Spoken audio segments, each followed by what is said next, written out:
Example 22.8. Find the inverse of the matrix A is equal to 4, 5, 2, minus 3. Solution A. जो last time हमने मतलब इसके पहले जो हमने लर्न किया वो है इन्वर्स ऑफ मैट्रिक्स, जिसका इक्वेशन यहाँ पे है वो ये है A equal to 1/a mod A adjoint है। mod A मतलब determinant of matrix, determinant of matrix मतलब ये रहा। Okay, A matrix A equal to 4, 5, 2, minus 3। A equal to 4, 5, 2, minus 3। सबसे पहले हमें फाइंड करना है डिटरमिनेंट इन्वर्स के लिए, क्यों? क्योंकि उसके जो इक्वेशन है उसके इक्वेशन में सबसे पहले हमें फाइंड करना है डिटरमिनेंट A, उसके बाद एडजॉइंट A फाइंड करना है। Okay, determinant A therefore mod A is equal to -12 -10 is equal to -22 is not equal to 0. So A is non in singular, it means A has an inverse, so that A inverse exists. Okay, 4 -3 5 2 4 3s are -12, 5 2s are 10, so the answer is -22. Okay, next adjoint A। उसके बाद adjoint A find करना है। adjoint A मतलब जो उसका principal diagonal है उसके जो प्रिंसिपल डायगोनल के एलिमेंट को इंटरचेंज करना है, और प्रिंसिपल डायगोनल के अलावा जो एलिमेंट्स है उसकी साइन चेंज करनी है। ये सिर्फ 2x2 ऑर्डर के लिए ही ऐसा प्रिंसिपल है। ओके, तो उसके बाद जो एडजॉइंट A होगा वो -3 4 -2 -5। ओके, उसके बाद A equal is equal to 1/mod A adjoint A। 1/mod A मतलब -22 -3 -5 -2 4, सबके नीचे 22 डिवाइड होगा, और यहाँ पे 22 मतलब 1 1, और यहाँ पे 22 मतलब 2 1 1। Okay, so to verify that A inverse A into A inverse is equal to A inverse A is equal to 1. Okay, next find the inverse of a matrix। Okay, यहाँ पे जो प्रोडक्ट है वो है 3x3 का matrix है। 3x3 का matrix है, तो यहाँ पे जो mod A वो उसके mod A फाइंड करेंगे, मतलब determinant of A plus minus plus उसके हिसाब से 3 -2 -2। ओके, तो जो उसका डिटरमिनेंट ऑफ A है वो है -5, which is not equal to 0। that means A inverse is exist, A inverse exist। उसके बाद ही हम उसका adjoint A फाइंड कर सकते हैं। Let Aij be the cofactor of the elements small aij। Okay, उसके बाद हर एक एलिमेंट का कोफैक्टर हमें फाइंड करना है। इसमें से हर एक एलिमेंट का कोफैक्टर फाइंड करके उस वो पोजीशन पे उसको रखना है, जिससे adjoint A हमें मिलेगा।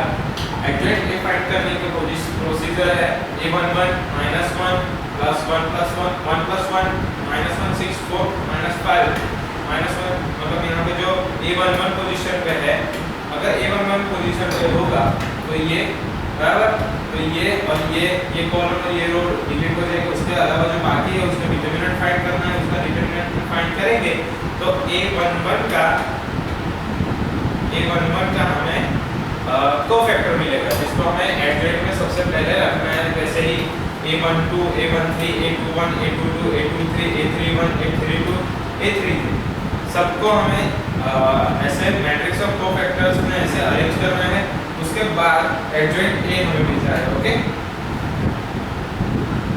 उसका हमें एडजॉइंट A फाइंड करना है। एडजॉइंट A मतलब 3x3 के लिए एडजॉइंट A होगा उसका प्रिंसिपल डायगोनल वैसे का वैसा ही। ओके, उसके जो प्रिंसिपल डायगोनल के अलावा जो एलिमेंट्स है वो इंटरचेंज होंगे। ओके, फिर इक्वेशन में इसकी जो वैल्यू है वो पुट करनी है। उसके बाद जो आंसर आएगा वो है 19/5 -2/5 -2 -7 1 4 -9/5 2/5 and 1। Okay, next verify that A inverse A is equal to A inverse A into A inverse is equal to I3। I3 मतलब 1 1 1 0 0 0 0 I मतलब unit matrix.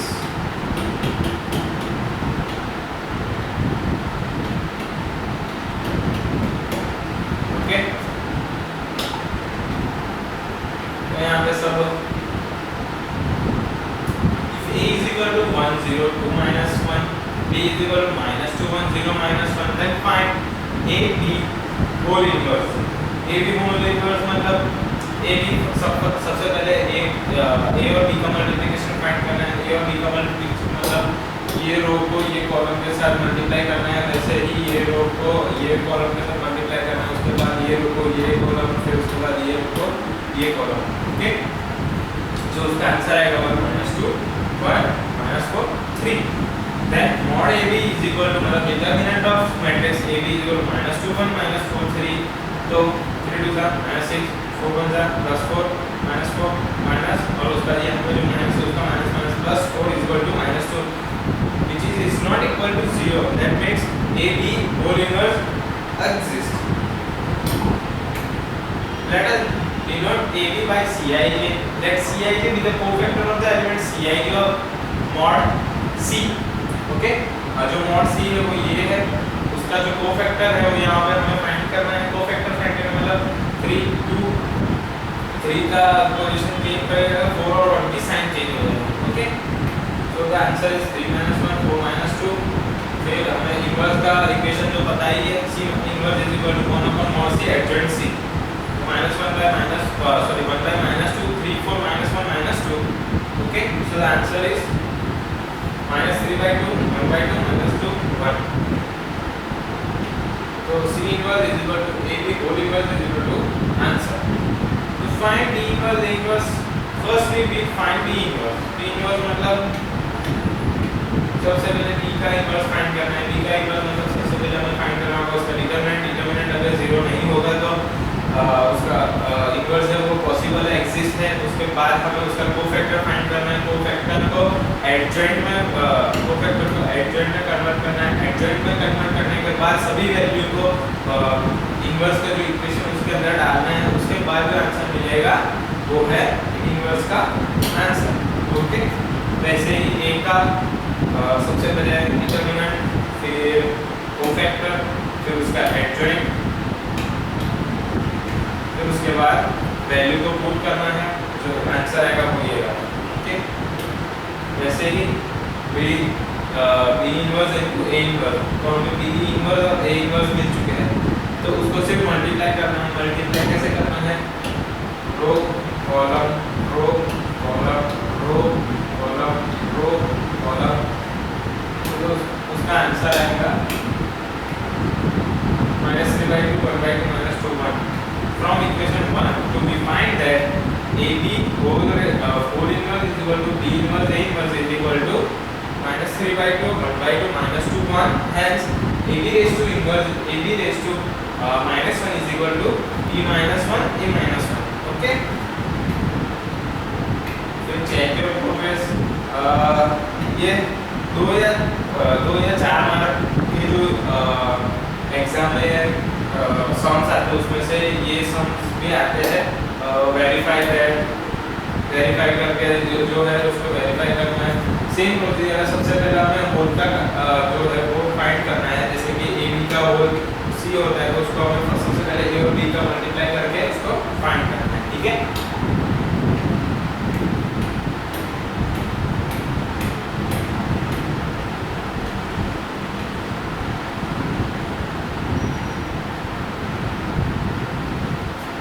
Solution of a system of linear equation.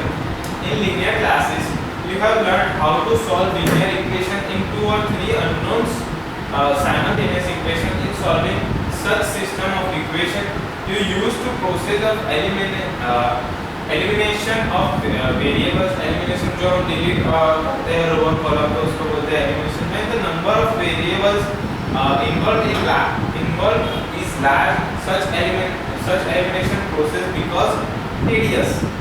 You have already learned an alternative method called Cramer's rule for solving such system of linear equation. जो हम x plus y का जो हम करते हैं वो matrix method. In this method, we first express the given system of equation in the matrix from Ax is equal to b, where A is called the coefficient matrix. A is called coefficient matrix. Coefficient matrix मतलब सिर्फ value. For example, if the given system of the equation is a1x plus b1y is equal to c1, a2x plus b2y is equal to c2, we express them in the matrix equation forms.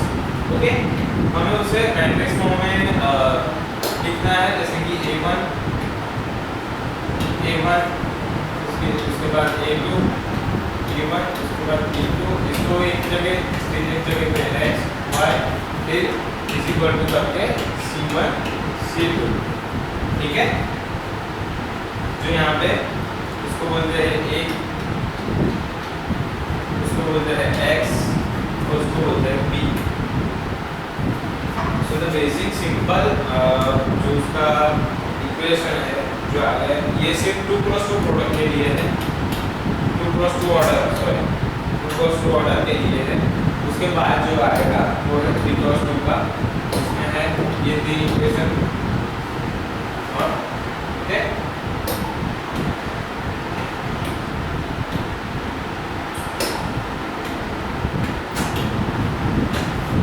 जैसे 2x2 order में लिखा है वैसे ही यहाँ पे लिखना है।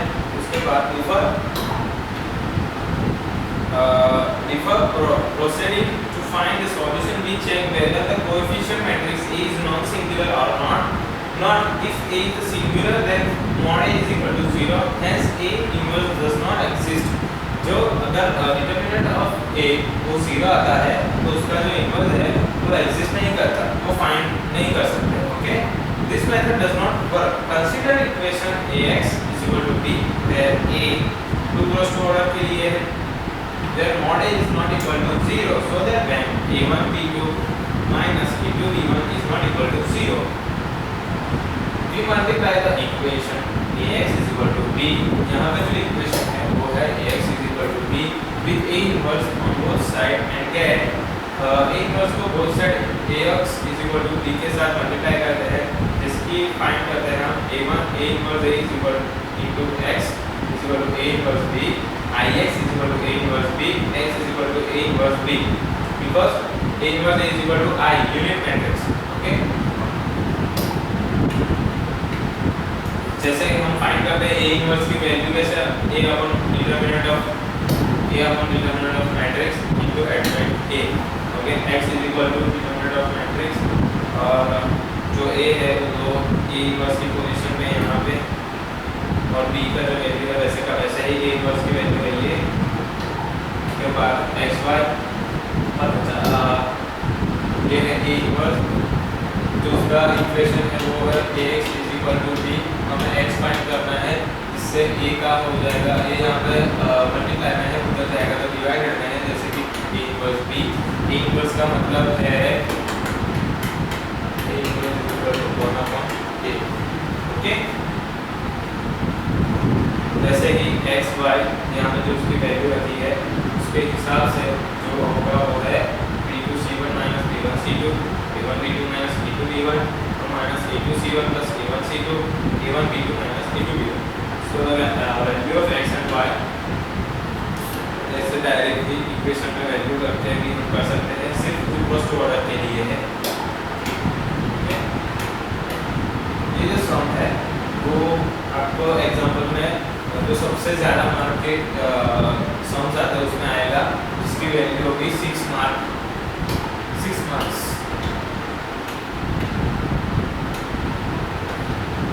Compulsory एक सम तो आएगा ही आएगा 6 मार्क में। ये ऐसा इक्वेशन सॉल्व करके मैट्रिक्स को फाइंड करना है, मैट्रिक्स मेथड से इक्वेशन सॉल्व करना है, x और y की वैल्यू फाइंड करनी है। सबसे पहले हमें जो इक्वेशन दिया है उसको मैट्रिक्स फॉर्म में कन्वर्ट करना है, जैसे कि ये a1x b1y is equal to c1, a2x b2y is equal to c2। तो हमें उसको a की जगह पे डालना है, फिर उस x को x की जगह, c1 को c की जगह पे डालना है, b को b। ओके, तो हमें इक्वेशन में वैल्यू पुट करनी है, मॉडिफाइंग करना है। सबसे पहले मॉडिफाइंग करेंगे तो which is not equal to 0। Okay, then mod A is equal to is not equal to 0। अगर mod A is not equal to 0 है तो इनवर्स एग्जिस्ट नहीं करता है। ओके, अगर मॉड ए इक्वल टू 0 नहीं है तो इनवर्स हम फाइंड कर सकते हैं. Okay, now on multiplying the equation ax is equal to b with a inverse on the both side, ठीक है. a inverse को दोनों साइड में मल्टीप्लाई करेंगे तो क्या आएगा, जो हमने आगे किए वो x is equal to a inverse, x is equal to a inverse b. Okay, उसके बाद जो है हमें उसके अंदर वैल्यू पुट करनी है. a inverse मतलब a inverse का जो इक्वेशन है वो 1 mod a adjoint a into b, column mod into adjoint A अगर फाइंड करेंगे तो उसका आंसर आएगा -37 sorry equal to 1 upon 37 77 -3 -33 -4 x upon y equal to 1 upon 37. अगर 77 में से 3 बार किए माइनस किए तो 74 -33 -4 मतलब 4 ऐड करना है जिससे -37 होगा. तो यहाँ पे उसका x और y के हमारा आंसर मिलेगा 2 - 1. So the x is equal to 2 and y is equal to -1 is unique solution of the system of equation. Okay. ऐसा 6 मार्क्स में हमेशा आता ही है 3 इक्वेशन वाला x y और z, 3 इक्वेशन वाला हर एग्जाम में आता ही है. ओके, तो सिंपल से 3 ऑर्डर में उसको फाइंड करना है which is in the form ax is equal to b where a is equal to 1 2 3 1 minus 2 1 and a x और b में उसकी वैल्यू डालनी. उसके बाद जो उसका इक्वेशन उसके हिसाब से हमें डिटरमिनेंट ऑफ a फाइंड करना है. डिटरमिनेंट ऑफ a फाइंड करेंगे उसके बाद a इनवर्स फाइंड करना है. a इनवर्स फाइंड करने के लिए क्या करना है, a इनवर्स मतलब 1 upon determinant a into adjoint a.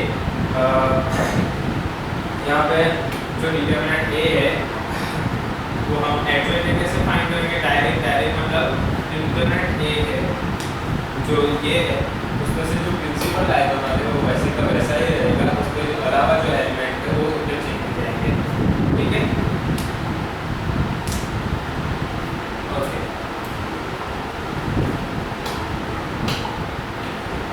उसके बाद x और y x y z की जो वैल्यू है 1 2 3 आ जाएगी. ठीक है, x is equal to 1 y is equal to 2 and z is equal to 3 is the solution of the given system of equation. Criterion for consistency of a system of equation, यहाँ पे सब कुछ criteria दिए गए हैं जिसके हिसाब से ही इक्वेशन की जो सिस्टम है वो फॉलो कर सकते हैं. ax is equal to b be a system of 2 or 3 linear equation, then we have the following criteria. If mod is not equal to 0, then the system of equation is consistent and has a unique solution given by x is equal to a minus b. अगर यहाँ पे mod is not equal to 0 होगा तो उसका जो system का जो x और y की जो वैल्यू है वो हमें आसानी से फाइंड कर सकते हैं. If a is equal to 0, mod is equal to 0, then the system may or may not be consistent, and if consistent, it does not have a unique solution. If in addition, अगर हमें करना ही है तो उसकी जो value है वो हमें जैसे कि x और y की वैल्यू 2 3 में मिलती है वैसे नहीं मिलेगी. ओके, कंसिस्ट नहीं होगी. adjoint a b is not equal to 0, then the system is inconsistent. Okay, adjoint a cross b is equal to 0, then the system is consistent and has infinitely many solutions. उसके बहुत सारे answer मिलेंगे. ठीक है, यहाँ पे सबको verify किया है. सब जो यहाँ पे जो 3 या 4 कंडीशन उसको वेरीफाई किया है, इससे हमें आंसर मिलता है. ओके,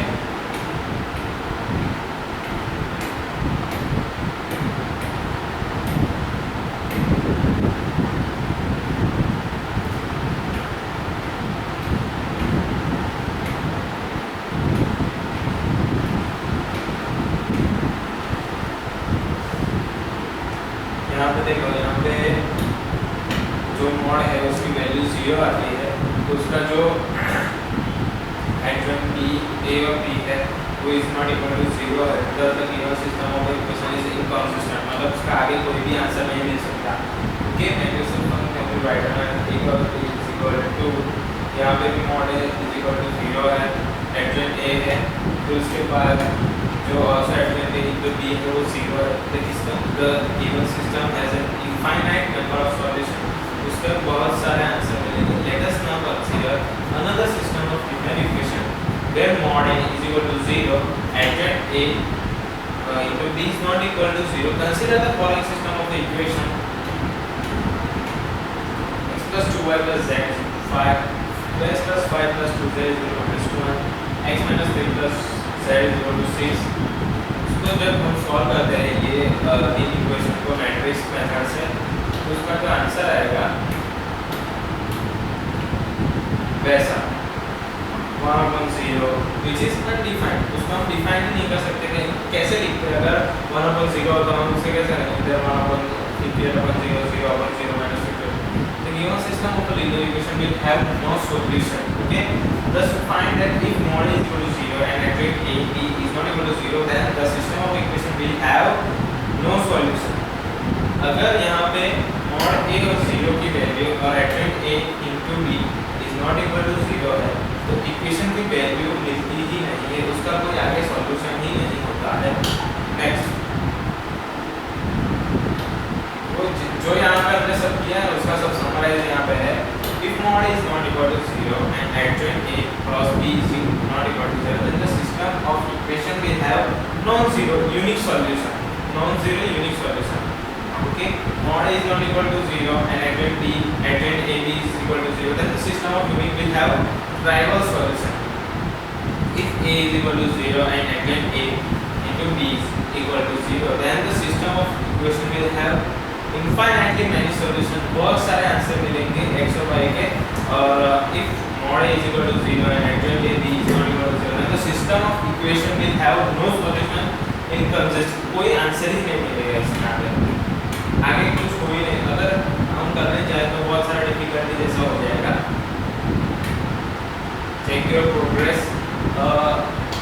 ये जो सम है वो एक बार सब कर लेने चाहिए, जिससे हमारा जो चैप्टर का जो वो है ना पकड़ में आ जाएगा. चैप्टर आसानी से हम जो 17 मार्क्स है ये चैप्टर नंबर 20, 21 एंड 22 के टोटल 3 चैप्टर को मिला के 70 मार्क्स है. उसमें से 6 मार्क मतलब 17 में से 6 मार्क सिर्फ ये ऐसे सिर्फ एक ही सम में आ जाएंगे. सिर्फ एक ही समय. अगर एक बार हम सब सम एक बार कर लेंगे तब भी एग्जाम में आराम से हम 6 मार्क कंडक्ट कर सकते हैं. ओके, सिर्फ 6 मार्क. ओके, तो यहाँ पे हमारा बेसिक जो मैट्रिक्स का है वो चैप्टर यहाँ पे खत्म होता है. ओके, टर्मिनल एक्सरसाइज में अगर मैं आपको बताऊँ तो ये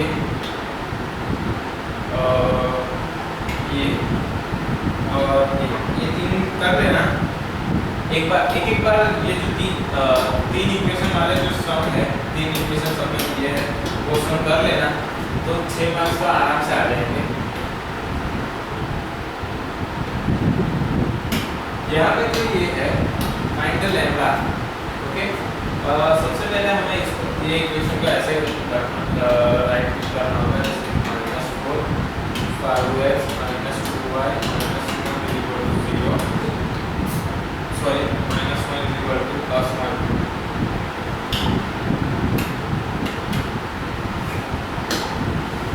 And 11x minus 8y is equal to minus lambda.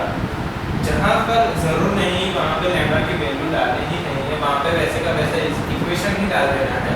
और आखिर में जब x और y की वैल्यू हमें मिलेगी तो सिर्फ ये इक्वेशन x और y की वैल्यू डाल के ही हम लैम्बडा फाइंड कर सकते हैं. डायरेक्टली लैम्बडा फाइंड नहीं करना है. यहाँ पे जहाँ पे लैम्बडा की जरूरत नहीं है वहाँ पे मतलब जहाँ पे C3 है उसकी अगर जरूरत नहीं है C3 की, तो अगर मल्टीप्लाई में कहीं पे भी ऐसा हुआ कि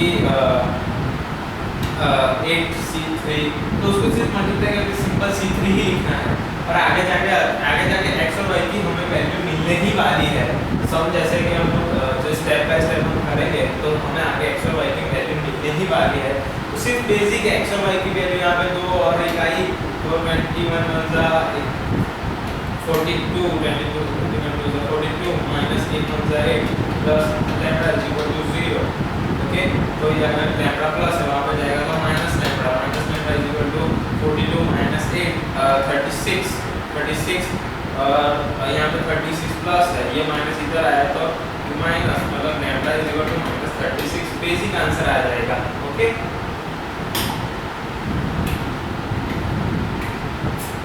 तो यहाँ पे हमारा चैप्टर होता है।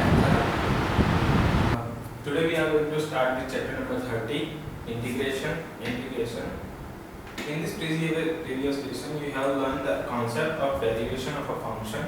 You have also learned the application of derivation in various situation। इसके पहले जो चैप्टर है उसमें हमने पढ़ा कि जैसे कि कॉन्सेप्ट ऑफ डेरिवेशन, विकलन का जो कॉन्सेप्ट है वो, और उसके जो वेरियस सिचुएशन, उसको कैसे किसी सिचुएशन में कैसे कैसे हम विकलन को यूज कर सकते हैं, वैसे हमने फाइंड किया। Okay, consider the reverse problem of finding the original function when its derivative is given. This reverse process is also given the name of integration. In this lesson we shall study this concept and various method and techniques of integration। जो derivation का जो concept है उसको सिर्फ reverse करना है, जिसको बोलते हैं इंटीग्रेशन। ओके, और उससे हम उस जो इंटीग्रेशन है वो फाइंड कर सकते हैं। ऑब्जेक्टिव यहाँ पे मतलब ये चैप्टर में हम फाइंड जो स्टडी करेंगे वो है explain integration as inverse process, anti derivative of differentiation. जो मैंने पहले बोला कि जो डेरिवेशन है उसका जो इनवर्स प्रोसेस है उसको बोलते हैं integration. Find the integral of simple function like x raise to n sin x and cos x।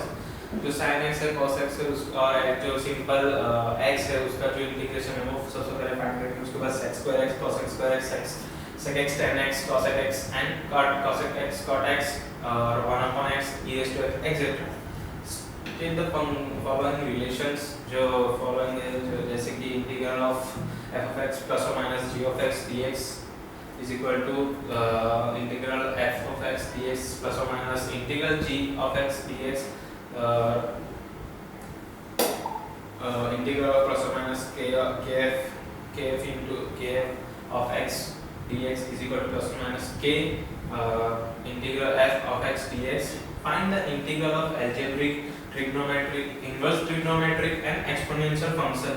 algebraic मतलब ABCD का जो 1 2 3 वैल्यू फाइंड करके, ट्रिग्नोमेट्रिक मतलब sin cos थीटा का, इनवर्स ट्रिग्नोमेट्रिक मतलब sin इनवर्स का, cos इनवर्स का, और exponential function which means e raised to x। Okay, find the integral of function by substitution method.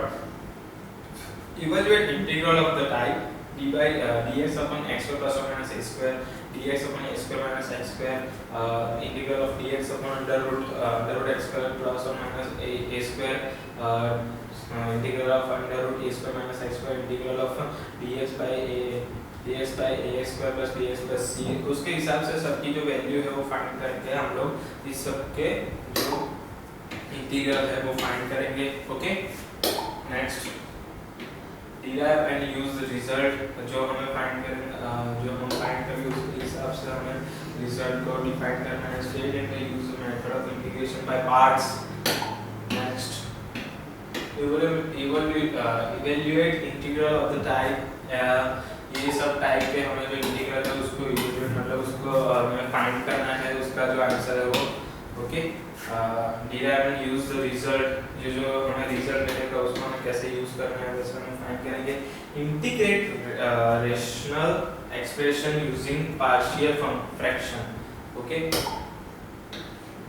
सबसे पहले एक्सपेक्टेड बैकग्राउंड नॉलेज हमें सबसे पहले जैसे कि various differentiation of various function हमें आना ही चाहिए। Basic knowledge of plane geometry मतलब जो प्लेन है उसके भी रूल्स एंड रेगुलेशन पता होने चाहिए।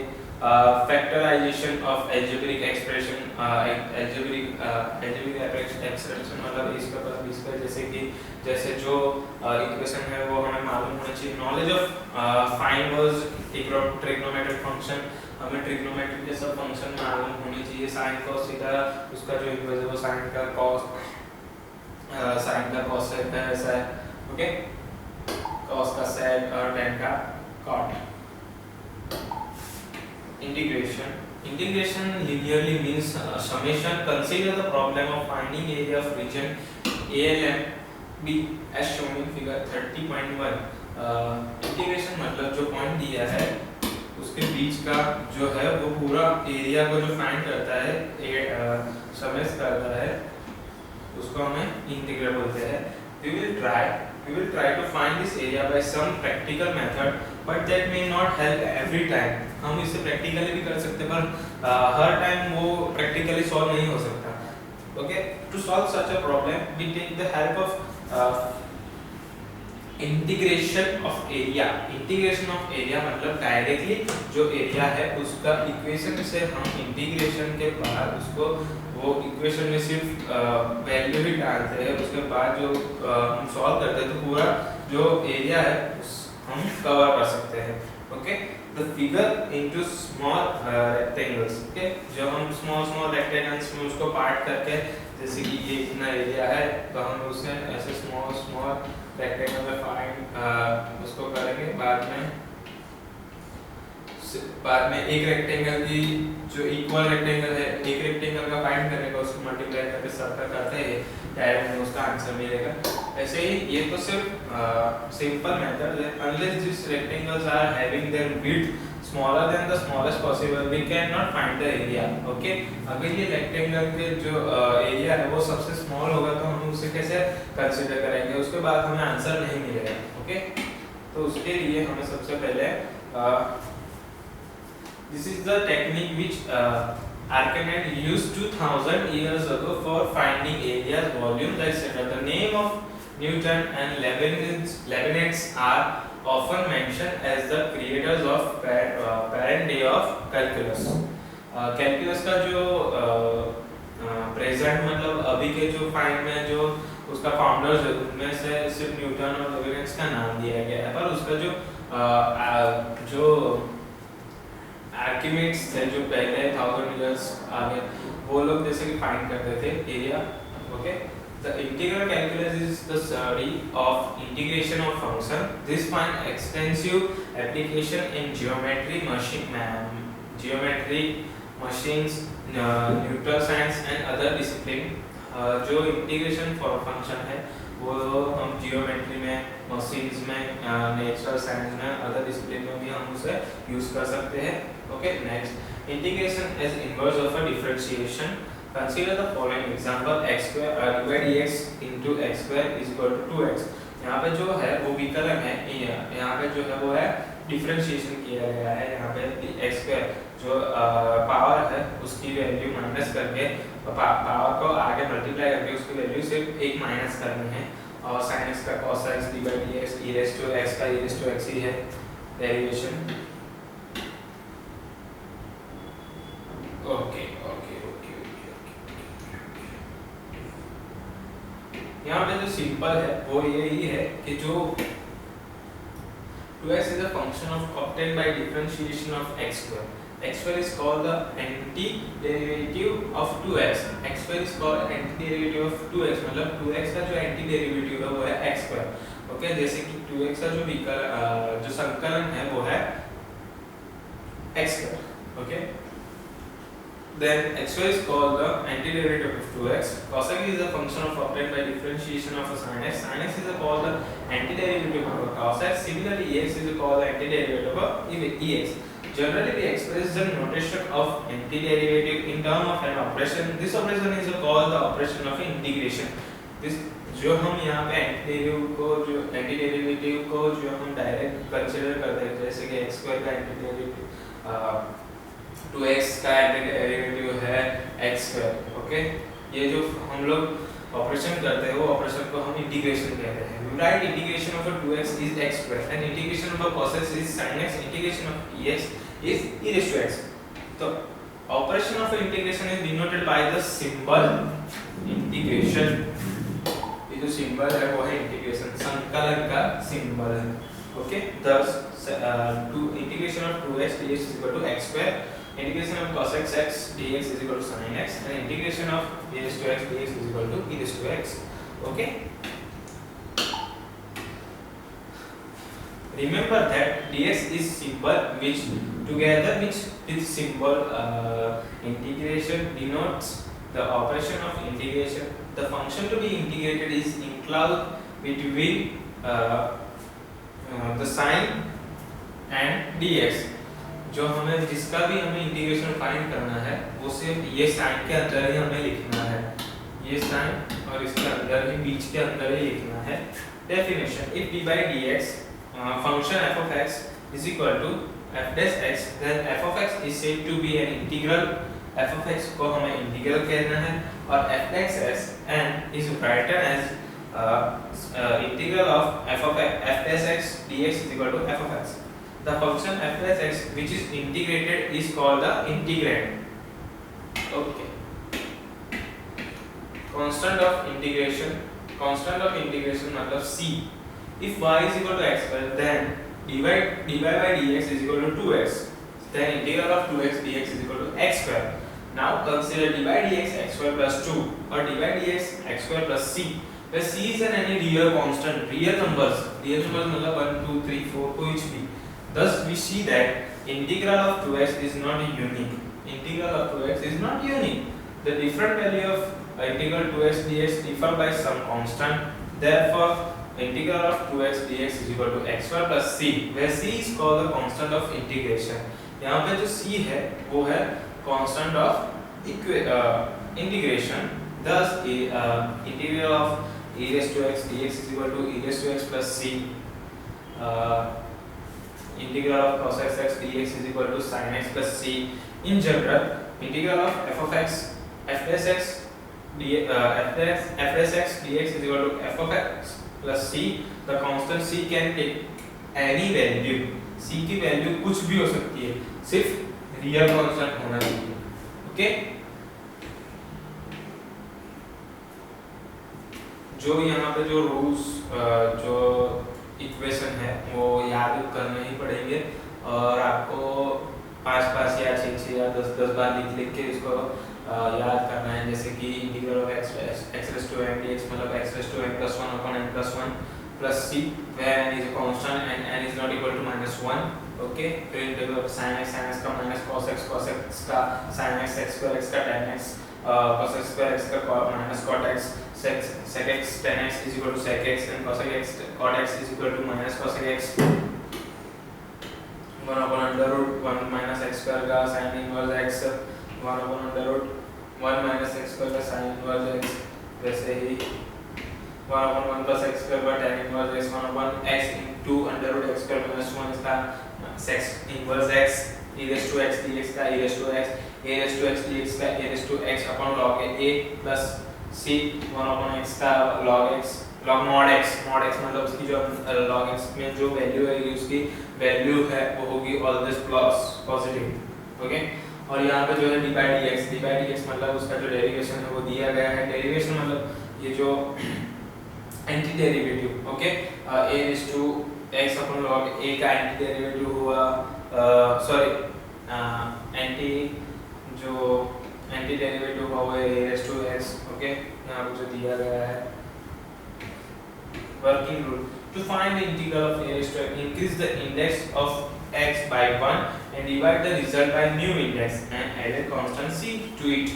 हमें हमेशा जो x का इंटीग्रेशन फाइंड करना है उसके बाद हमें उसके अंदर प्लस c करना है ये सबके साथ. ओके, यहाँ पे सबसे पहले हम करेंगे x रेज़ टू 5 रूल्स के मुताबिक हमें x रेज़ टू 5 का क्या करना है, x रेज़ टू 5 का इंटीग्रल फाइंड करना है. अगर इंटीग्रल फाइंड करना है तो यहाँ पे डी बाई डी एक्स भी लिखना dx लिखना होगा यहाँ पे.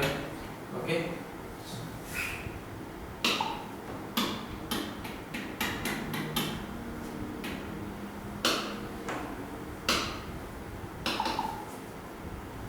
Integral of x raise to 5 dx is equal to x raise to 5 मतलब उसका अगर हमें इंटीग्रल फाइंड करना है तो 5 plus 1 x raised to 5 plus 1 upon 5 plus 1, okay, plus c x plus 6 x raised to 6 upon 6 is equal to plus c. So the answer is integral of x raised to 5 का जो answer है वो है x raised to 6 by 6 plus c. okay,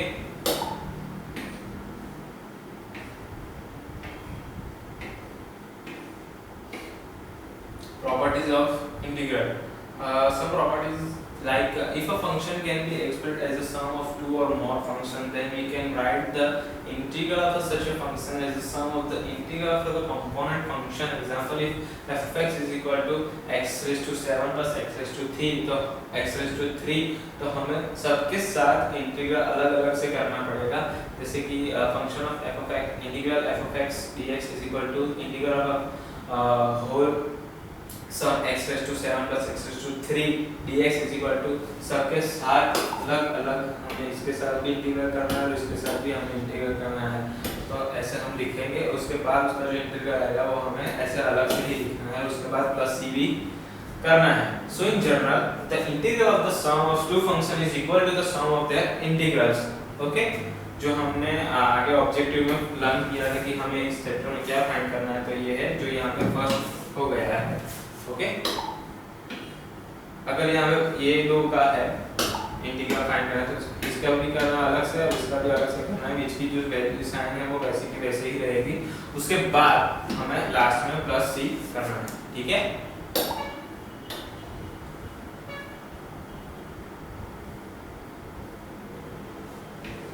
we have a function f of x as a product of a constant k and another function g of x. F of x is equal to kgx, then we can integrate f of x as f of x dx is equal to kg. F of x dx g of x dx is equal to k g of x dx। k मतलब कोई भी constant value मतलब real value मतलब 1/2x है, तो हमें सिर्फ सिर्फ x का ही इंटीग्रल करना है। 1/2 है वो 1/2 वैसे के वैसे ही बाहर आ जाएगा। ठीक है, evaluate integrate of 4x dx। 4x का जो a(x) का जो इंटीग्रल है वो है a(x) upon log x log a, बराबर मतलब a(x) मतलब a(x) वैसे का वैसा ही अपन log a मतलब log 4 plus c।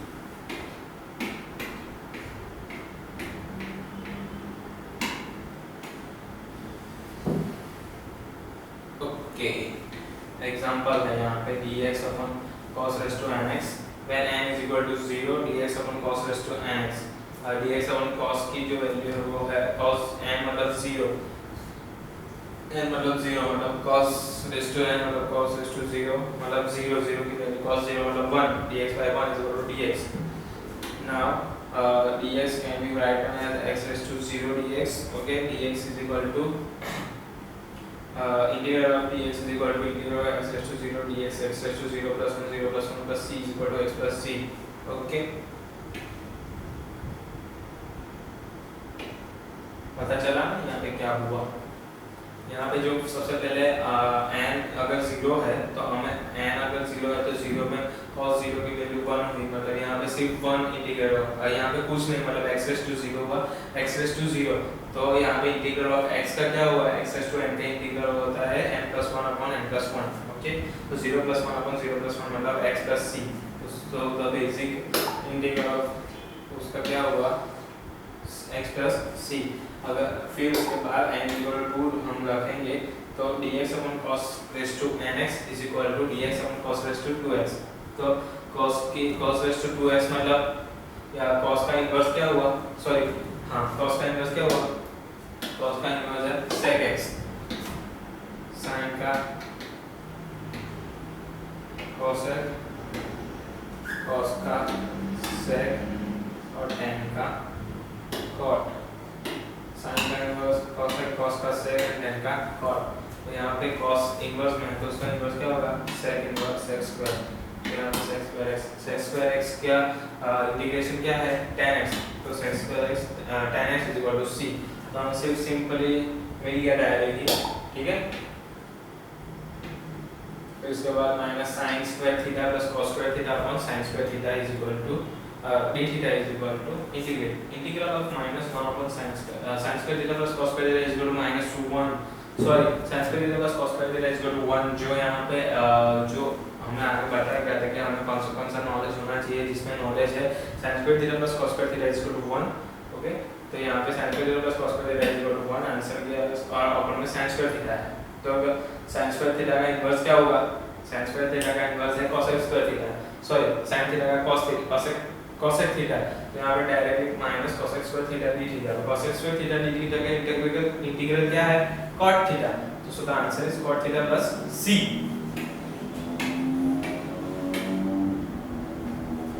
Okay, evaluate sin x plus cos x dx, फिर दूसरा है x स्क्वायर प्लस 1, हम सब में से सिर्फ एक ही करेंगे।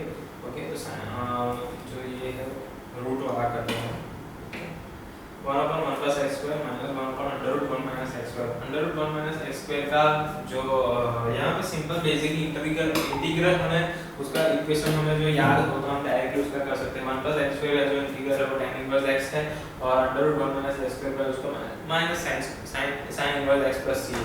ओके, तो हम डायरेक्टली उसका आंसर कर सकते हैं अगर हमें जो इंटीग्रल है उसकी वैल्यू हमें पता हो तो। Integral of √1 minus sin 2 theta, sin 2 theta यहाँ पे हमें जो 2 थीटा है मतलब जो sin का जो इक्वेशन है वो हमें याद होना चाहिए, जैसे कि 1 minus sin 2 थीटा है, sin 2 थीटा की वैल्यू क्या होगी 2 sin theta cos theta.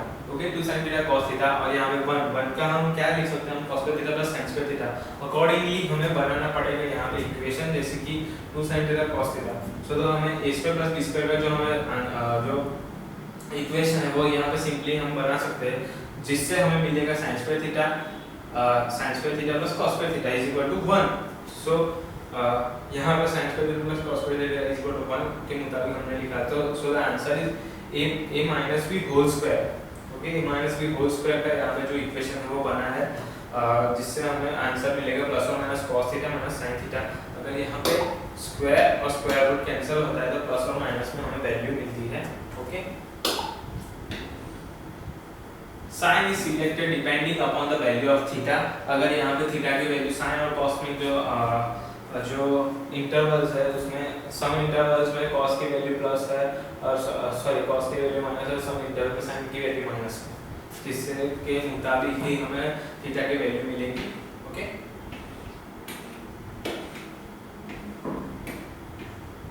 Integral of tan x plus cot x raised to square dx is equal to integral of tan square x, जो basic a plus b whole square का जो equation है वैसे उसको क्या इनलाइज करना है, tan square x plus cot square x plus 2 tan x cot x। Okay, यहाँ पे 2 tan x cot x, ठीक है, तो जो 2 tan x cot x है उसकी जो वैल्यू है tan x cot x दोनों क्या है इनवर्स है, अकॉर्डिंग है, तो एक दूसरे के इनवर्स है, मतलब जैसे कि a और 1/a कैंसल, मतलब जो आंसर आएगा इसका 1 2 1 2, सो द आंसर इज +2। ओके, अगर 2 है और हम सबके साथ एक एक करके देंगे, एक यहाँ पे देंगे 2 में से और एक यहाँ इसके साथ, तो tan square x plus 1 और cot square x plus 1। So the basic जो हमें पता होना चाहिए वो है tan square x plus 1 is equal to sec square x and cot square x plus 1 is equal to cosec square x। और यहाँ पे उसके बाद जो फंक्शन हमने सीखा कि दो हो एलिमेंट्स, उसका इंटीग्रल करना है, प्लस है बीच में, तो हमें दोनों का अलग अलग से इंटीग्रल करना है, जैसे कि यहाँ पे है integral of sec square x dx plus integral of cosec square x dx। sec square x का इंटीग्रल है tan x और cosec square का इंटीग्रल है माइनस cot x और प्लस c मतलब कांस्टेंट।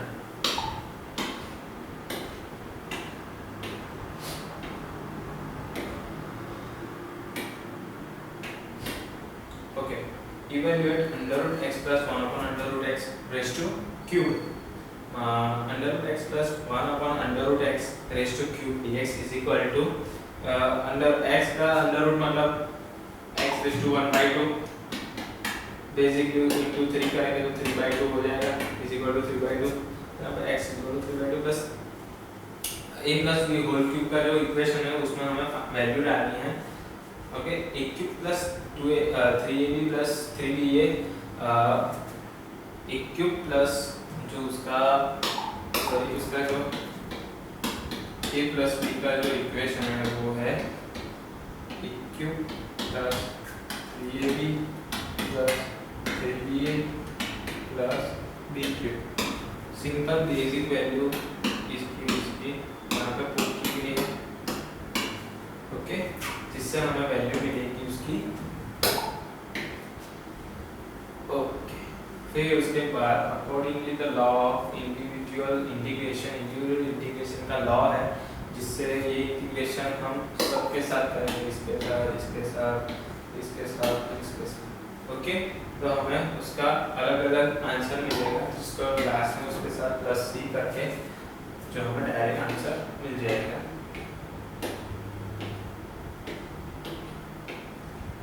ऐसे ही इक्वेशन एग्जाम में आते ही है, okay.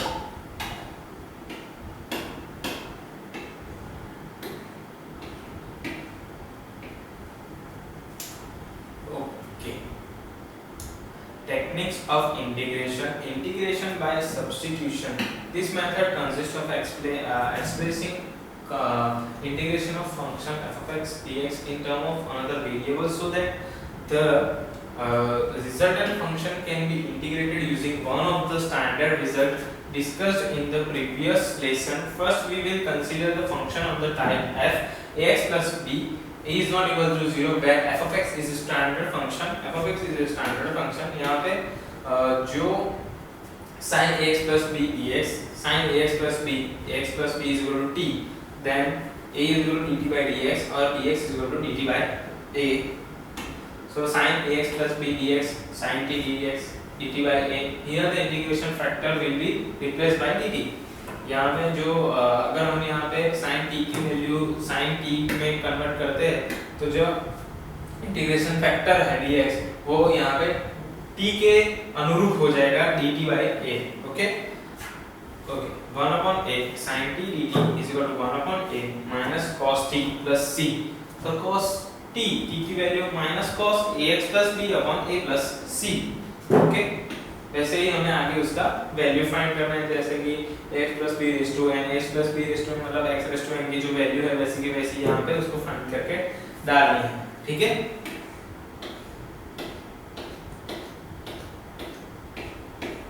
x plus 7 x plus b, okay, integrated of a e raised to 5x plus 7 dx, 5x plus 7 is equal to t, हमें 5x plus 7 is equal to t predict करना है, उसके बाद dx is equal to dt by 5, and integral of e raised to 5x plus 7 dx is equal to 1 by 5 e raised to t dt is equal to 1/5 e raised to t plus c, okay, okay। तो answer is 1/5 e raised to 5x plus 7 plus c। यहाँ पे हमें जो ax plus b है उसमें a का जो value है उसको 1/, के साथ बाहर निकालना है, उसके बाद उसको वैसे का वैसे डालना है, उसका इसका जो ये पॉइंट, ये एलिमेंट है, उसका इंटीग्रल फाइंड करके हमें लिखना है, उसके बाद उसकी वैल्यू उसके अंदर वापस डाल देनी है, ओके। सिमिलरली डायरेक्टली यहाँ पे हम फाइंड भी उसको कर सकते हैं, ax plus b raised to n is equal to 1/a, ax plus b raised to n plus 1 n plus 1। सो ऐसे ये भी हमें याद करना है, जैसे हम डायरेक्ट उससे हम डायरेक्ट भी सम कर सकते हैं, ओके।